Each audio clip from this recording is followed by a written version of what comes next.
Hello guys, welcome to my blog channel the বন blog. আজকের ভিডিওটা আমি কোথাও যাব না, আজকে কোনো ট্রাভেল করবো না, কিছু না। আজকে আমার বাইক যেটা 160R ছিল হর্নেটের, তা সেটাকে আমি চেঞ্জ করেছি। তা কি বাইক নিয়েছি আমি সেটা দেখা, চলো তোমাদেরকে দেখাই। এই দেখো আমার আগেকার হর্নেটটা 160টা, তো আমি এটা এক্সচেঞ্জ করেছি, দিয়ে নিয়েছি আমি এফজেডটা। আমি গাড়িটা একটা আমার দাদার কাছ থেকে নিয়েছি, সায়নদা। তা চলো তার দোকানটা দেখায়, এখানে ছোটো ছোটো পার্টসও বিক্রি করে, তোমরা চাইলে আসতে পারো।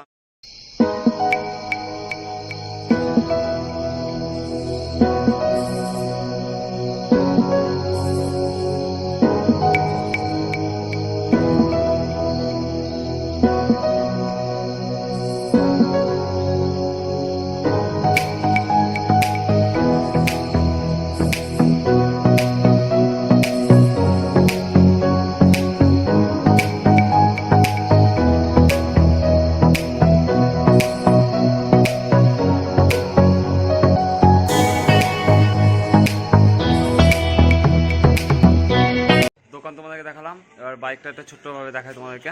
চলো দেখো বাইকটা। এইটুকুই, আবার কোথাও যদি আমি ব্লগিং করি বা কোথাও যদি যাই তোমাদেরকে আবার ভিডিওতে দিব। তা তোমরা সায়নদার দোকানে আসতে পারো।